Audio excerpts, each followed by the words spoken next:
ശാസ്ത്രം, സാമൂഹ്യ ജീവിതത്തിൽ വരുന്ന പരിവർത്തനങ്ങളുണ്ട്. ആ പരിവർത്തനങ്ങൾ നമ്മളെ പഴയതിൽ നിന്നും വലുതോതിൽ പുരോഗമിപ്പിച്ചുകൊണ്ടേയിരിക്കും. മനുഷ്യബോധത്തിൽ അത് ഗുണപരമായ പരിവർത്തനം ഉണ്ടാകും. ഇവിടെ അങ്ങനെയില്ല. ഇവിടെ ഏറ്റവും പ്രാകൃതമായ ശൈലിയാണ് പുനരാവിഷ്കരിച്ചത്. ഒരു ആരാധനാലയം അടിച്ചു പൊളിക്കുക, അതിന് ഇന്ത്യൻ്റെ എല്ലാ ഭാഗത്തും ആളുകളെ കൊണ്ടുപോവുക, അതിൻ്റെ ചിഹ്നങ്ങൾ രൂപീകരിച്ചെടുക്കുക, അതിനെ എതിർക്കുന്നവരെ കൊന്നൊടുക്കുക, അതിലൂടെ ഇതിനെ പിന്തുണയ്ക്കാത്ത എല്ലാവരെയും ശത്രുപക്ഷത്തേക്ക് വയ്ക്കുക. ആ നിലയിൽ മനുഷ്യ പൊതുബോധത്തെ പ്രാകൃതാവസ്ഥയിലേക്ക് ചുരുക്കുക എന്ന പ്രവർത്തനം ഇവിടെ നടത്താൻ ഭരണകൂടം തന്നെ മുൻകൈ എടുത്തു. അതിൻ്റെ ഏറ്റവും മുന്നിൽ നിൽക്കുന്ന ഏറ്റവും ചീഫ് എക്സിക്യൂട്ടീവ് തന്നെ പോയി ആ അമ്പലം ഉദ്ഘാടനം ചെയ്തു. അവിടെ മറ്റാരും ഉണ്ടായിരുന്നില്ല. അദ്ദേഹത്തിന്റെ കൂടെ നൂറുകണക്കിന് ആയിരക്കണക്കിന് ആളുകളെ വെക്കുന്നതിന് പകരം ഒരു പൂജാരിയും തൊട്ടപ്പുറത്ത് RSSന്റെ സർസംഘ ചാലക്കും നിന്നു. എന്തൊരു സന്ദേശമാണ് ഇന്ത്യ മഹാരാജ്യത്തിന് നൽകിയത്! RSS സർസംഘ ചാലക്കും ഇന്ത്യൻ പ്രധാനമന്ത്രി അടുത്തടുത്ത് നിന്ന് ന്യൂനപക്ഷ മതത്തിന്റെ ആരാധനയെ അടിച്ചു പൊളിച്ചിടത്ത് ഉണ്ടാക്കിയ പുതിയ അമ്പലം ഉദ്ഘാടനം ചെയ്യുമ്പോൾ നൽകുന്ന സന്ദേശം എന്താണ്? അതാണ് RSS. അങ്ങനെയാണ് തീവ്ര ഹിന്ദുത്വ അജണ്ട. ആ അജണ്ടയിലെ പ്രധാനപ്പെട്ട ഇനം നടപ്പിലാക്കിക്കൊണ്ടാണ് ഗവൺമെന്റ് മുന്നോട്ട് വരുന്നത്. ജമ്മു കാശ്മീരിന്റെ പ്രത്യേക അവകാശം എന്നത് ഇന്ത്യയുടെ ജനാധിപത്യത്തിന്റെ ഏറ്റവും ഉന്നതമായ മൂല്യങ്ങളിൽ ഒന്നാണ്. മതനിരപേക്ഷതയുടെ ദാർഢ്യമേറിയ അടിത്തറയാണ് കശ്മീരിന്റെ പ്രത്യേക പദവി. നമ്മളത് ഒരു ദിവസം ചർച്ച ചെയ്തില്ല, ഒരുപാട് കാലം ചർച്ച ചെയ്തതാണ്. ഇന്ത്യയുടെ ദേശീയ സ്വാതന്ത്ര്യ സമരം കഴിഞ്ഞ് കോൺസ്റ്റിറ്റ്യൂന്റ് അസംബ്ലി വന്ന് ആ കോൺസ്റ്റിറ്റ്യൂന്റ് അസംബ്ലിയിൽ മതനിരപേക്ഷത എന്ന വിഷയം നന്നായി ചർച്ച ചെയ്ത. പാകിസ്ഥാനെ പോലെയല്ല ഇന്ത്യ എല്ലാ മതത്തിനും തുല്യ പരിഗണന നൽകുന്ന ഒരു രാജ്യമാണ്. മതമില്ലാത്തവർക്കും ഇവിടെ പരിഗണനയുണ്ട്. അത് മനുഷ്യ സംസ്കാരത്തിന്റെ ഉയർന്ന മൂല്യബോധത്തെയാണ് പ്രതിനിധാനം ചെയ്യുന്നത്. അതിനാദ്യം മുതൽ എതിർത്തതാണ് RSS. നമ്മുടെ കോൺസ്റ്റിറ്റ്യൂന്റ് അസംബ്ലിയിൽ ഫെഡറലിസം, മതനിരപേക്ഷത തുടങ്ങിയ കാര്യങ്ങളൊക്കെ ചർച്ച ചെയ്യുമ്പോൾ ഇന്ത്യ അന്നത് ചർച്ച ചെയ്തുകൊണ്ടിരിക്കുന്നു. അപ്പോ അന്ന് തുടക്കം മുതൽ അതിനെ RSS എതിർത്തു. അന്ന് ഗോൾവാൾക്കറാണ്. അതിന്റെ എല്ലാ വിശദാംശങ്ങളിലേക്ക് ഞാൻ പോകുന്നില്ല. നിരവധി ലേഖനങ്ങൾ അദ്ദേഹം എഴുതി. അതിനെ എതിർത്തുകൊണ്ട് പണ്ഡിറ്റ് ജവഹർലാൽ നെഹ്റു എഴുതിയിട്ടുണ്ട്. ധാരാളം ആളുകളെ RSS തെരുവിൽ നയിച്ചുകൊണ്ട് നിർത്തിയിട്ടുണ്ട്. അതിന്റെ അനേക ശതം ഇരട്ടി ആളുകളെ പണ്ഡിറ്റ്ജി അഭിസംബോധന ചെയ്തുകൊണ്ട് ഇന്ത്യ മഹാരാജ്യത്തിനകത്ത് നമ്മൾ അംഗീകരിക്കാൻ പോകുന്ന മതനിരപേക്ഷതയുടെ അടിത്തറയിൽ പണിതുയർത്താൻ പോകുന്ന മഹാരാജ്യത്തെക്കുറിച്ച് ഇന്ത്യയിലെ ജനങ്ങളെ ബോധ്യപ്പെടുത്തി ഒന്നിപ്പിക്കാൻ നടത്തിയ ഒരുപാട് പ്രവർത്തനങ്ങളുണ്ട്. ആ സംവാദങ്ങളിലൂടെയാണ് നമ്മളുടെ ഈ മഹത്തായ സാമൂഹ്യ മൂല്യങ്ങളുടെ അടിത്തറ നാം പണിതുയർത്തിയത്. എന്താ RSSന്റെ പ്രത്യേകത?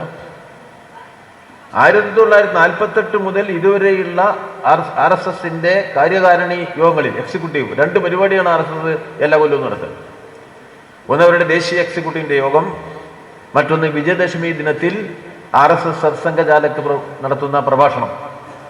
അത് രണ്ടുമാണ് RSSന്റെ പൊതു കാഴ്ചപ്പാട്. 1948 മുതൽ നമുക്ക് പരിശോധിച്ചാൽ കാണാൻ കഴിയും. ഈ പദവി, കശ്മീർ പദവിയുമായി ബന്ധപ്പെട്ട തർക്കങ്ങളിൽ അവർ ആദ്യം വന്നു. ഭരണഘടന അംഗീകരിച്ചതിന് ശേഷമുള്ള അവരുടെ എല്ലാ എക്സിക്യൂട്ടീവ് യോഗങ്ങളിലും കശ്മീരിന്റെ പ്രത്യേക പദവി ഇല്ലാതാക്കുന്നത് സംബന്ധിച്ച് ആവർത്തിച്ചവർ സംസാരിച്ചു.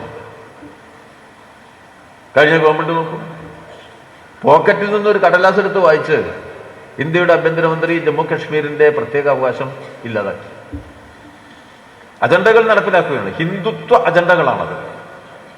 അജണ്ടകളുടെ നടത്തിപ്പാണത്. BJPക്ക് അധികാരം കിട്ടിയ ഓരോ സംസ്ഥാനത്തിനകത്തും ഇതേ മുൻഗണനാക്രമത്തിൽ അവർ മുന്നോട്ട് പോയി. പ്രത്യേക പൗരത്വ രജിസ്റ്റർ ഉണ്ടാക്കാൻ വേണ്ടിയുള്ള പരിശ്രമത്തിൽ, അതുപോലെ തന്നെ യൂണിഫോം സിവിൽ കോഡ് ഉണ്ടാക്കുന്നതിന് വേണ്ടിയുള്ള സിവിൽ കോഡ് ഉണ്ടാക്കുന്നതിന് വേണ്ടിയുള്ള നീക്കത്തിൽ എല്ലാം നമ്മൾ കണ്ടുവരുന്നത് എന്താ? ഇത് തന്നെയാണ്. ഈ ലക്ഷ്യത്തിലേക്കുള്ള നീക്കമാണ്.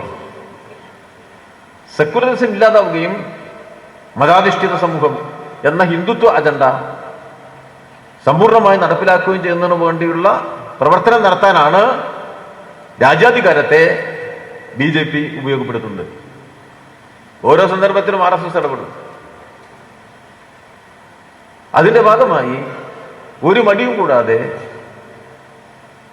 മതസംഘർഷങ്ങൾ ഉണ്ടാക്കും, വർഗീയ കലാപങ്ങൾ ഉണ്ടാക്കും, അത് ആവിഷ്കരിച്ച് പ്രാവർത്തികമാക്കും.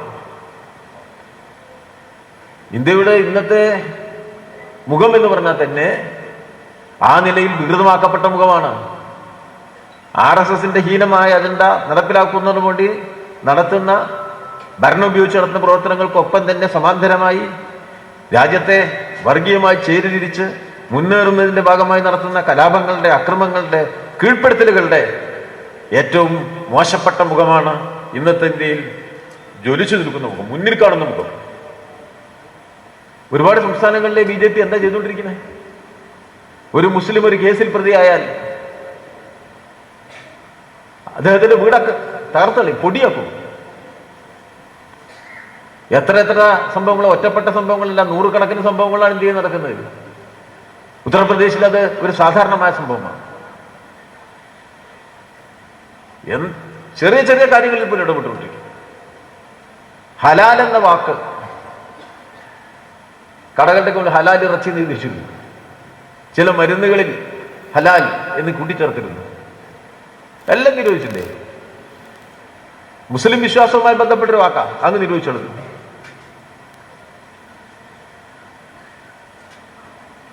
ജീവിക്കാൻ വേണ്ടിയല്ലേ ഇന്ത്യയില് ഈ പശുത്തോല് അതിലെ കച്ചവടം നടത്തുന്നു.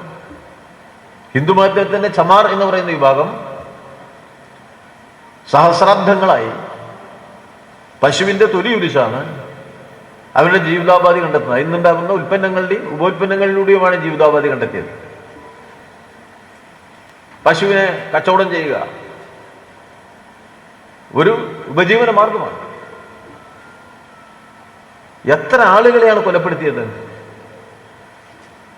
അത് തുടർ സംഭവമാവുകയാണ്. പശുപാലകന്മാർക്ക്, പശു സംരക്ഷകന്മാരുടെ പ്രത്യേക സേന ഉണ്ടാക്കി അവർക്ക് നിയമപരമായ ആനുകൂല്യങ്ങളും അവകാശങ്ങളും അനുകൂലിച്ചു കൊടുക്കുകയാണ്. അവർക്ക് സമൂഹത്തിൽ ആരെയും ആക്രമിക്കാനുള്ള അവകാശം കിട്ടുകയാണ്.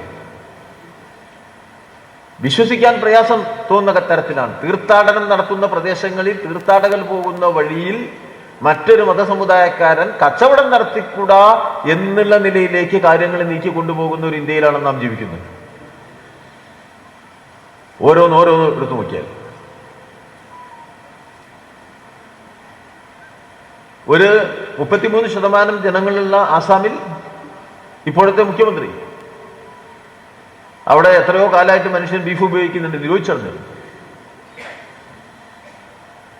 നിർഭാഗ്യകരമായ കാര്യം, BJPയിൽ എത്തുന്നതിന് മുമ്പ് ആ സംസ്ഥാനത്തെ കോൺഗ്രസിന്റെ അധ്യക്ഷനായിരുന്നു ഈ മുഖ്യമന്ത്രി എന്നുള്ളതാണ്. ഏറ്റവും തീവ്രമായി മുസ്ലിം വിരുദ്ധത പ്രസംഗിച്ചുകൊണ്ടിരിക്കുന്ന ഇന്ത്യയിലെ മുഖ്യമന്ത്രി ആസാമിലെ മുഖ്യമന്ത്രിയാണ്. അടുത്ത കാലം വരെ കോൺഗ്രസിന്റെ PCC പ്രസിഡന്റായിരുന്നു അദ്ദേഹം.